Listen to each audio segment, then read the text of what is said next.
1 Timotius. Dari Paulus, Rasul Kristus Yesus menurut perintah Allah, Juru Selamat kita, dan Kristus Yesus, dasar pengharapan kita. Kepada Timotius, anakku yang sah di dalam iman, kasih karunia, rahmat dan damai sejahtera dari Allah Bapa dan Kristus Yesus Tuhan kita menyertai engkau.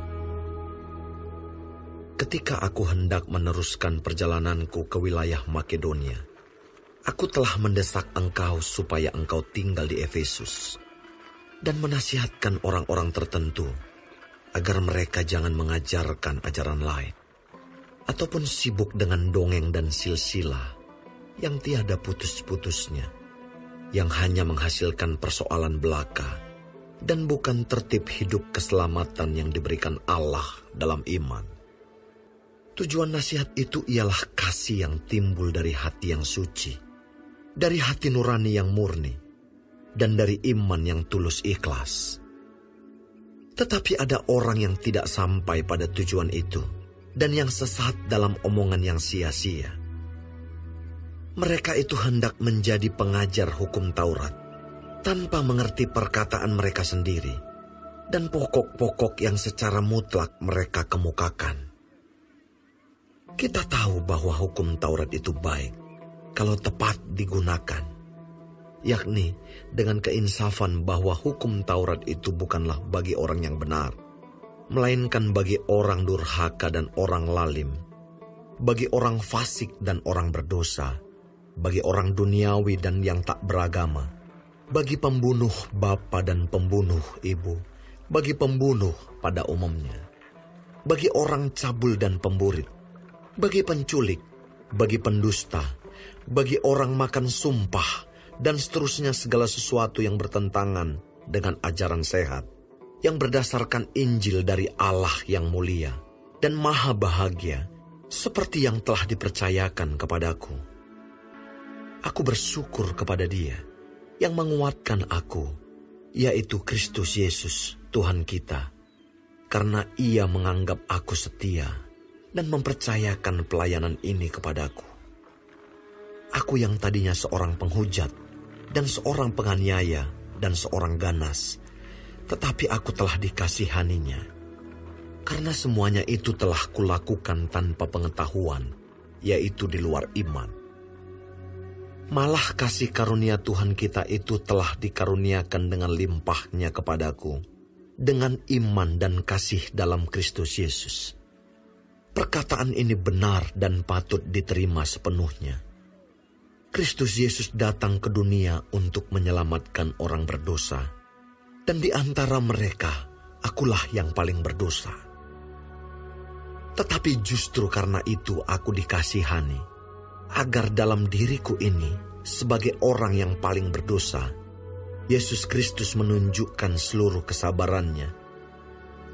Dengan demikian aku menjadi contoh bagi mereka yang kemudian percaya kepadanya dan mendapat hidup yang kekal.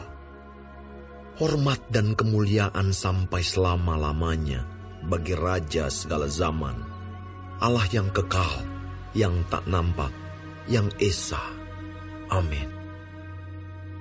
Tugas ini kuberikan kepadamu, Timotius anakku, sesuai dengan apa yang telah dinubuatkan tentang dirimu, supaya dikuatkan oleh nubuat itu, engkau memperjuangkan perjuangan yang baik dengan iman dan hati nurani yang murni.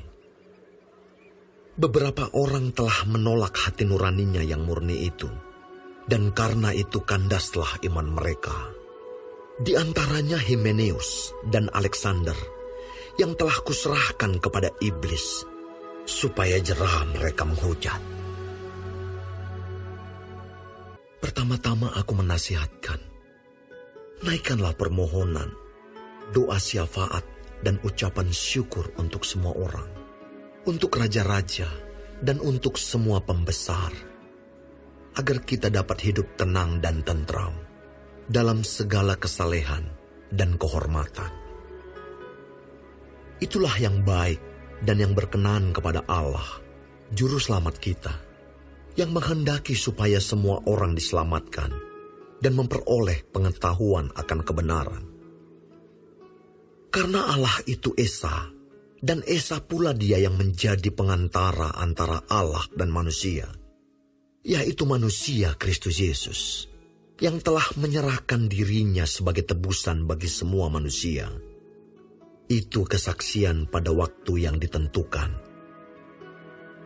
Untuk kesaksian itulah aku telah ditetapkan sebagai pemberita dan rasul, yang kukatakan ini benar.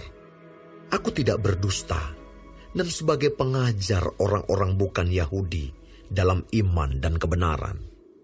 Oleh karena itu aku ingin supaya di mana-mana orang laki-laki berdoa dengan menadahkan tangan yang suci, tanpa marah dan tanpa perselisihan. Demikian juga hendaknya perempuan, hendaklah ia berdandan dengan pantas, dengan sopan dan sederhana. Rambutnya jangan berkepang-kepang, jangan memakai emas atau mutiara, ataupun pakaian yang mahal-mahal. Tetapi hendaklah ia berdandan dengan perbuatan baik, seperti yang layak bagi perempuan yang beribadah. Seharusnyalah perempuan berdiam diri dan menerima ajaran dengan patuh. Aku tidak mengizinkan perempuan mengajar, dan juga tidak mengizinkannya memerintah laki-laki. Hendaklah ia berdiam diri. Karena Adam yang pertama dijadikan, kemudian barulah Hawa. Lagi pula bukan Adam yang tergoda, melainkan perempuan itulah yang tergoda dan jatuh ke dalam dosa. Tetapi perempuan akan diselamatkan karena melahirkan anak, asal ia bertekun dalam iman dan kasih dan pengudusan dengan segala kesederhanaan. Benarlah perkataan ini. Orang yang menghendaki jabatan penilik jemaat menginginkan pekerjaan yang indah. Karena itu penilik jemaat haruslah seorang yang tak bercacat, suami dari satu istri, dapat menahan diri, bijaksana, sopan, suka memberi tumpangan, cakap mengajar orang, bukan peminum, bukan pemarah melainkan peramah, pendamai, bukan hamba uang, seorang kepala keluarga yang baik, disegani dan dihormati oleh anak-anaknya. Jikalau seorang tidak tahu mengepalai keluarganya sendiri, bagaimanakah ia dapat mengurus jemaat Allah? Janganlah ia seorang yang baru bertobat, agar jangan ia menjadi sombong dan kena hukuman iblis. Hendaklah ia juga mempunyai nama baik di luar jemaat, agar jangan ia digugat orang dan jatuh ke dalam jerat iblis. Demikian juga diaken-diaken, haruslah orang terhormat, jangan bercabang lidah, jangan penggemar anggur, jangan serakah, melainkan orang yang memelihara rahasia iman dalam hati nurani yang suci. Mereka juga harus diuji dahulu, baru ditetapkan dalam pelayanan itu setelah ternyata mereka tak bercacat. Demikian pula istri-istri, hendaklah orang terhormat, jangan pemfitnah, hendaklah dapat menahan diri dan dapat dipercayai dalam segala hal. Diaken haruslah suami dari satu istri dan mengurus anak-anaknya dan keluarganya dengan baik.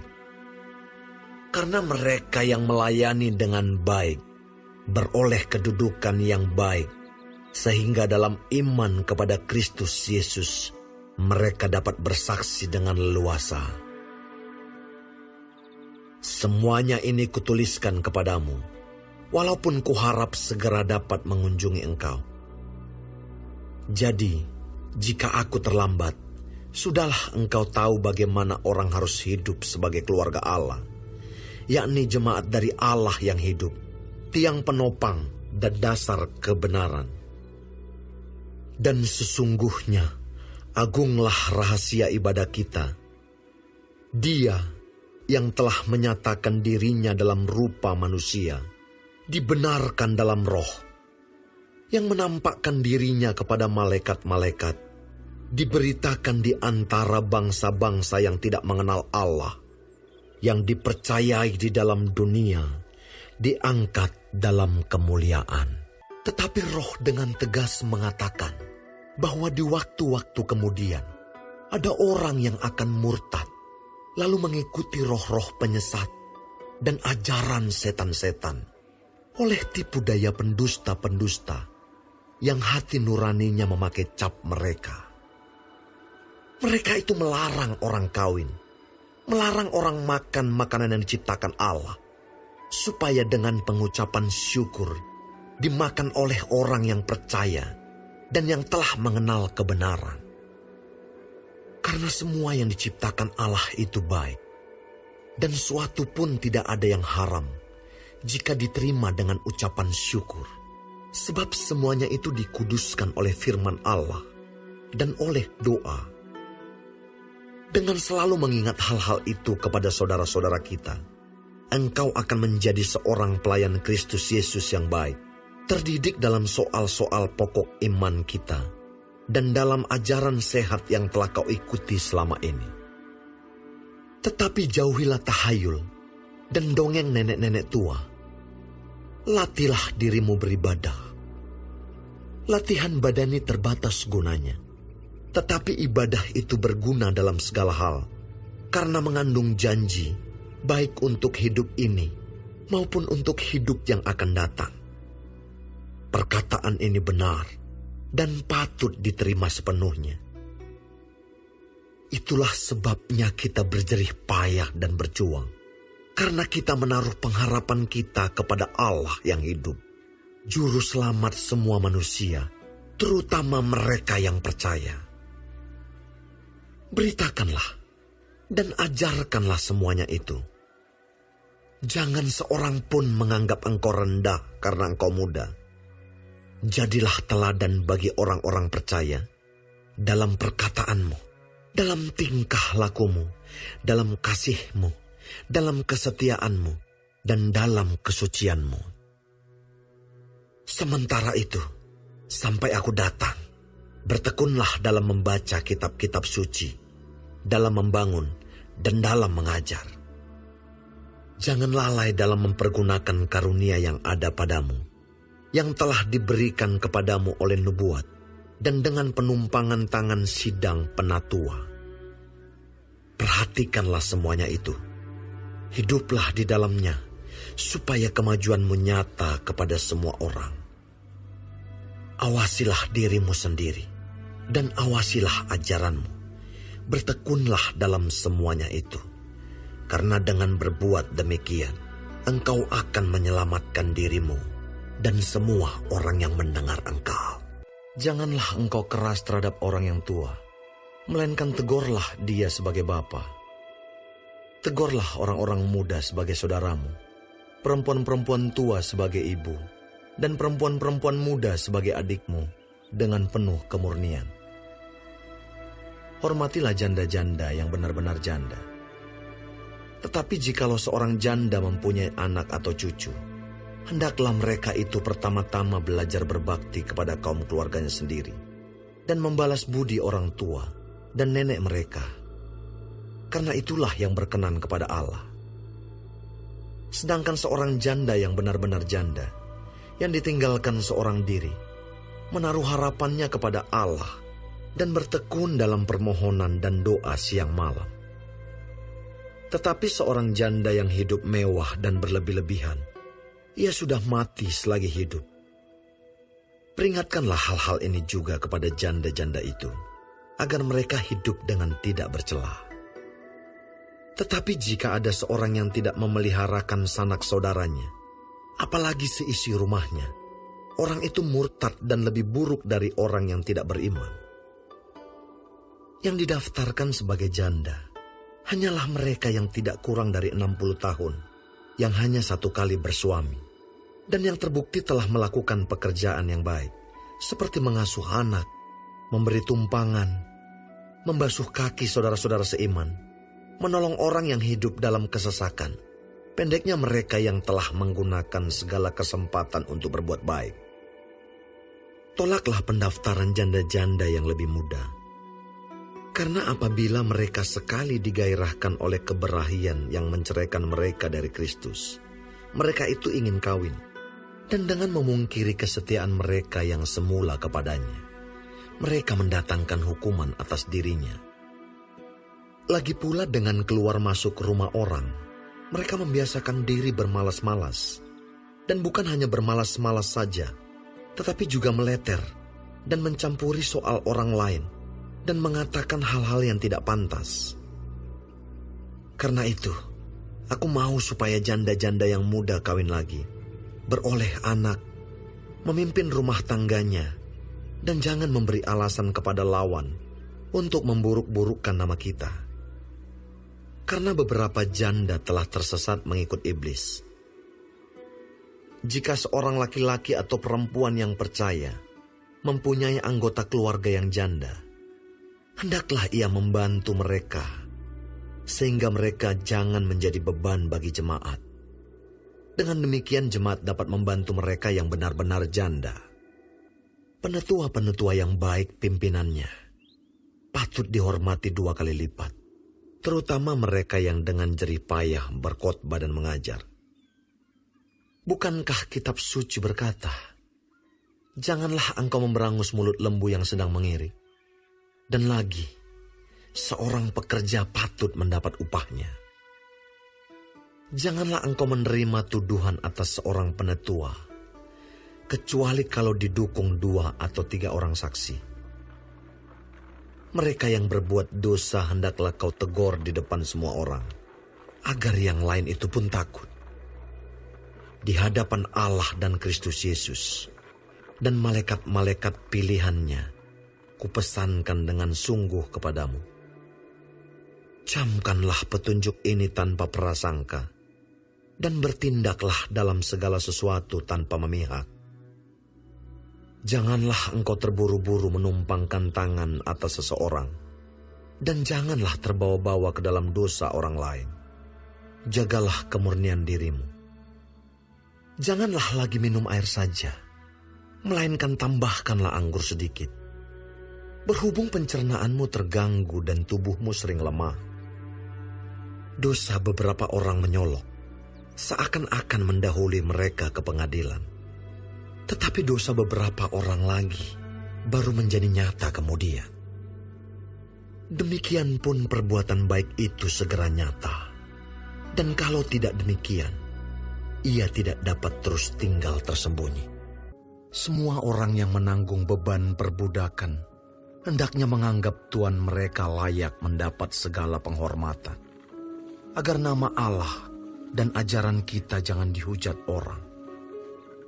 Jika Tuhan mereka seorang percaya, janganlah ia kurang disegani karena bersaudara dalam Kristus, melainkan hendaklah ia dilayani mereka dengan lebih baik lagi. Karena Tuhan yang menerima berkat pelayanan mereka ialah saudara yang percaya dan yang kekasih.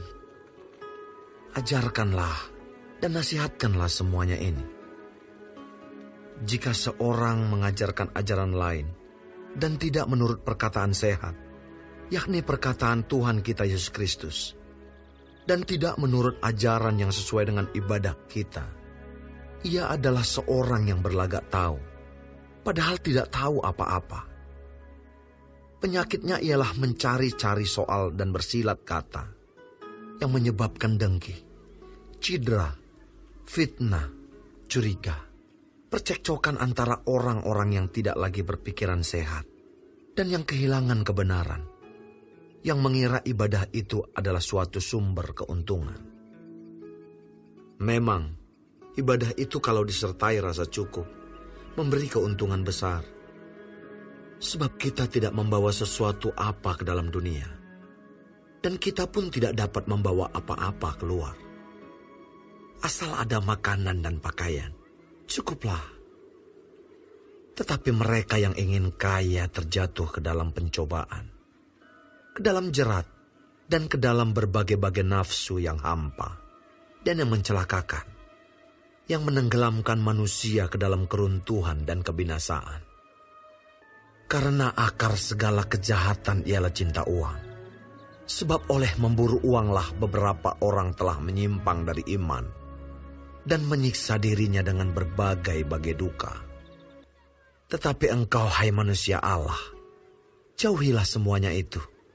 Kejarlah keadilan, ibadah, kesetiaan, kasih, kesabaran, dan kelembutan. Bertandinglah dalam pertandingan iman yang benar, dan rebutlah hidup yang kekal. Untuk itulah engkau telah dipanggil, dan telah engkau ikrarkan ikrar yang benar di depan banyak saksi, di hadapan Allah yang memberikan hidup kepada segala sesuatu, dan di hadapan Kristus Yesus yang telah mengikrarkan ikrar yang benar itu juga di muka Pontius Pilatus. Kuserukan kepadamu, turutilah perintah ini dengan tidak bercacat dan tidak bercela, hingga pada saat Tuhan kita Yesus Kristus menyatakan dirinya, yaitu saat yang akan ditentukan oleh penguasa yang satu-satunya dan yang penuh bahagia, Raja di atas segala raja dan Tuan di atas segala tuan. Dialah satu-satunya yang tidak takluk kepada maut, bersemayam dalam terang yang tak terhampiri. Seorang pun tak pernah melihat Dia, dan memang manusia tidak dapat melihat Dia. Baginyalah hormat dan kuasa yang kekal. Amin. Peringatkanlah kepada orang-orang kaya di dunia ini, agar mereka jangan tinggi hati, dan jangan berharap pada sesuatu yang tak tentu, seperti kekayaan, melainkan pada Allah yang dalam kekayaannya memberikan kepada kita segala sesuatu untuk dinikmati. Peringatkanlah agar mereka itu berbuat baik, menjadi kaya dalam kebajikan, suka memberi dan membagi. Dan dengan demikian, mengumpulkan suatu harta sebagai dasar yang baik bagi dirinya di waktu yang akan datang, untuk mencapai hidup yang sebenarnya. Hai Timotius, peliharalah apa yang telah dipercayakan kepadamu. Hindarilah omongan yang kosong dan yang tidak suci, dan pertentangan-pertentangan yang berasal dari apa yang disebut pengetahuan. Karena ada beberapa orang yang mengajarkannya, dan dengan demikian telah menyimpang dari iman. Kasih karunia menyertai kamu.